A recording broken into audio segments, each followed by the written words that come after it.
No one owns the internet, but for nearly 20 years, the U.S. government has controlled the official list of every website address. As of today, the government's control is no more. The job now belongs solely to ICANN, a nonprofit based in Los Angeles and advised by a global committee that includes China, Russia, and Iran.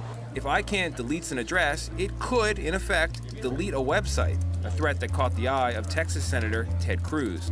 Russia and China and Iran don't have a First Amendment. They don't protect free speech, and they actively censor the internet. ICANN could do the same thing, putting foreign countries in charge of what you can say online. Cruz launched a countdown to the day America, quote, gives away the internet. The Donald Trump campaign joined in, hoping to, quote, save the internet. It's a trend spooking the nation, creepy clown sightings. Now they're threatening school districts. Police and Homeland Security are investigating scary Instagram posts in Philadelphia. The posts from over the weekend all use the word clown. Some even talk about blowing up schools. The unusual reports started surfacing back in August in Greenville, South Carolina. Right there at that tree back there. Children told police that clowns tried luring them into woods by offering money. Since then, sightings keep increasing. On New York's Long Island, social media threats from anonymous clown accounts kept elementary children inside during recess. Second clown, I guess he was kneeling.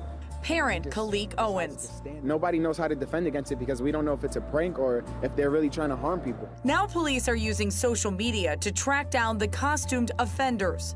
In LaGrange, Georgia, police posted about issuing warrants for 4 people on charges of making terroristic threats and disrupting public schools. In Kentucky, this young man was arrested for trying to scare people in a ditch.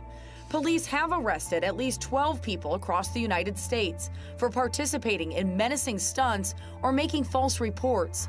In Houston, Texas, this Instagram post shows clowns threatening to kidnap students or kill teachers. Clowns! Thousands of college students poured out of their dorm rooms to march, chant, I got a balloon for you. Don't you want a balloon? and do some late-night clown hunting.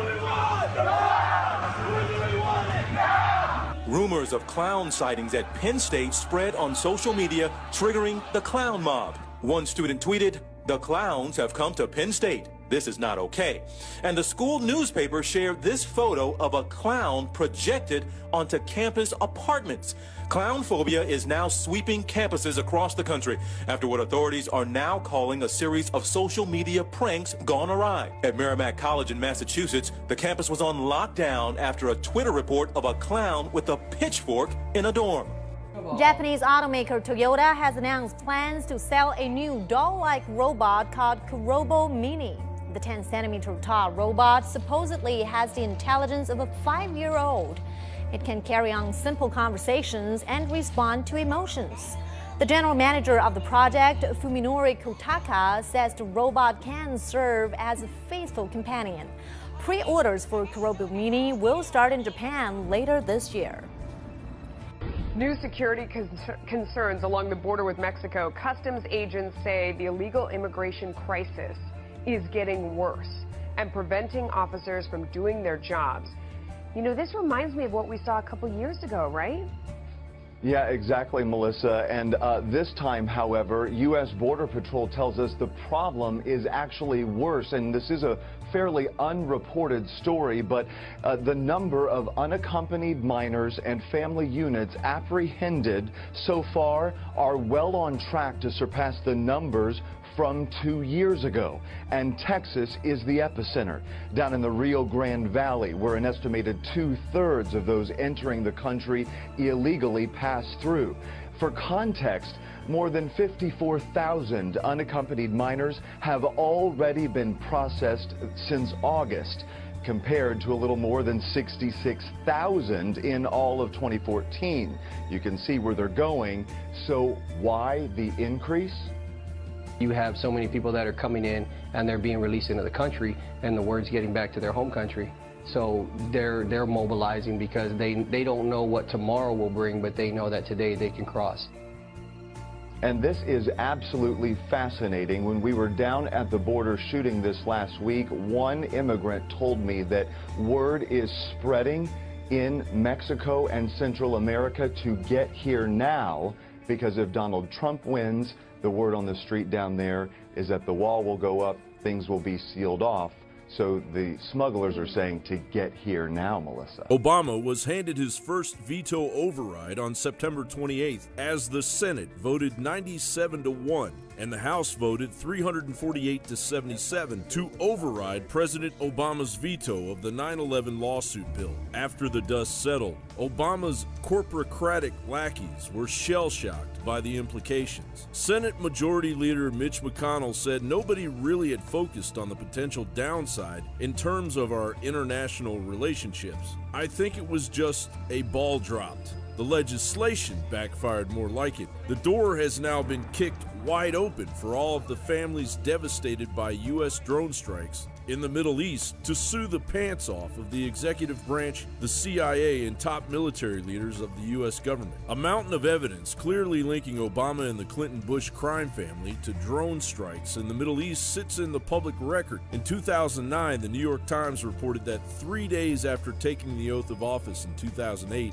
Obama authorized 2 Central Intelligence Agency drone strikes in northwest Pakistan, which combined killed an estimated 1 militant and 10 civilians, including between 4 and 5 children. Obama has publicly said that the U.S. drone strikes have killed up to 116 civilians. The Bureau of Investigative Journalism puts that number closer to 800 plus. While back in 2013, Senator Lindsey Graham claimed that drone strikes had killed well over 4,700 people. All in all, the leftist bleeding heart Democrat Lord and Savior Barack Obama has launched at least 10 times the amount of drone strikes compared to George W. Bush. While the Clinton email investigation revealed that as Secretary of State, Hillary Clinton deliberated over future drone strikes in Afghanistan on at least one of her 13 mobile devices with national security threatening classified information on them. However, the first lawsuits will begin stacking up against the Kingdom of Saudi Arabia. The contenders are lining up. First to sue Saudi Arabia is Stephanie Ross DeSimone, the widow of Navy Commander Patrick Dunn, who was killed on September 11th when a supposed Boeing 757 that looked a lot more like a missile slammed into the Pentagon's Navy Command Center. The complaint reads, "Plaintiffs, through undersigned counsel, respectfully bring this action against the Kingdom of Saudi Arabia and allege as follows. 3. Al-Qaeda's ability to conduct large-scale terrorist attacks was the direct result of the support Al-Qaeda received from its material sponsors and supporters, including the Kingdom of Saudi Arabia. 4. The kingdom willingly provided material support to Al-Qaeda more than a decade leading up to September 11, 2001.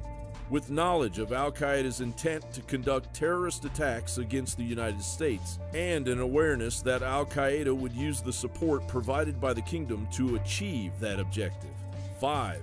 Absent the support provided by the kingdom, Al-Qaeda would not have possessed the capacity to conceive, plan, and execute the September 11th attacks. The essential information alleging numerous Saudi Arabian charities in the funding of Al-Qaeda and Mujahideen through a globalist shadow terror network known as the Golden Chain demands the release of FBI, CIA, Treasury Department, and military data as a result of the lawsuit. Not to mention all of the previous evidence that fell through the cracks after the 9/11 Commission attempted to put the issue to bed.